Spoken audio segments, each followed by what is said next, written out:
ይህ ነገር የሚያስደንቅ ብቻ አይደለም የሚያስደነግጥም ነገር ነው ማለት ነው። ይህንን ፊልም ታውቁታላችሁ ብዬ አስባለሁ። ጌም ኦፍ ትሮን ይባላል። ስለ ፊልሙ ላወራለሁ የመጣሁት ነገር ግን በዛ ፊልም ላይ የሚታዩትና የሚገኙት ውልፎች ዳይር ውልፍ ይባላሉ።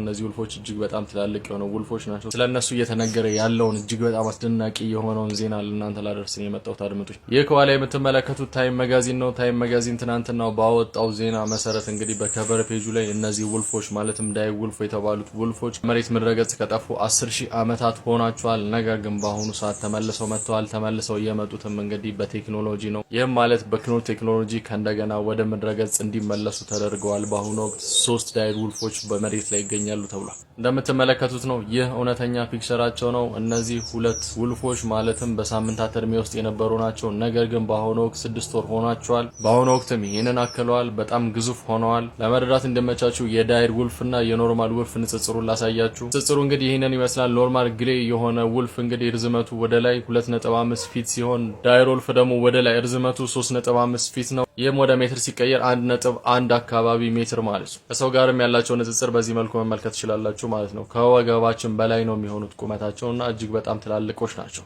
እናም እነዚህ ውልፎች እንዴት በላቦራቶሪ ሊሰሩ ቻሉ? ከሞቱና ከጠፉ ከምድረገጽ ከጠፉ 10,000 ዓመት ሞልቷቸዋል ብላችሁ ለምትሉ ሰዎች ይህንን ያደረጉት ሳይንቲስቶች እንግዲህ 13,000 ዓመት በፊት የሞተን አንድ የዳይር ውልፍ ጥርስ በማግኘታቸው ከዛ ላይ ዲኤንኤን ኤክስትራክት በማድረግና በተጨማሪም ከ72,000 ዓመት በፊት ሞቶ የነበረና የተገኘ አንድ የዳይር ውልፍ ከጭንቅላቱ በታች ማለትም መንጋጋው አካባቢ ያለን አጥንት በማግኘት ከዛም አጥንት ላይ ዲኤንኤን ኤክስትራክት በማድረግ ወይም በማውጣት በተለያዩ ቴክኖሎጂዎች ላቦራቶሪ ውስጥ በመጠቀም እንግዲህ ዲኤንኤውን ወደ ተለያዩ ሴል አካላት መቀየር ችሏል። ከዛ ላይ እንግዲህ ይህንን ለአመታት ማለትም ለ10,000 ዓመታት ጠፍቶ የነበረውን የዚህን የዳይር ውልፍ ክሎን እንግዲህ መስራትና መፍጠር ችሏል ማለት ነው። እነዚህም ውልፎች ወይም ተኩላዎች በአሁኑ ወቅት እንግዲህ በጥሩ ጤንነት ላይ ይገኛሉ። በጣም ተጫዋችና ከሰው ጋር የሚቀራረቡ ውልፎች ናቸው ተብሎ የተነገረ ይገኛል። እርገታቸውም እዚህ ላይ ደርሷል ማለት ነው። እንደምትመለከቱት ይህ እውነተኛው ፎቶ ነው። እናም በአሁኑ ወቅት የዓለማችን ሳይንቲስቶች ከ10,000 ዓመታት በፊት ህይወቱ አልፎና ከዚህ ምድረገጽ የጠፋውን ይህንን አራዊት ከእንደገና በህይወት መፍጠር ችለዋል ማለት ነው። የፈጠሩትም እንግዲህ ከ72 ዓመታት በፊት ሞቶ ከነበረ ከአንድ አጥንት ላይ ዲኤንኤ ኤክስትራክት በማድረግ ነው። ይህ እንግዲህ የዓለማችን የክሎን ቴክኖሎጂ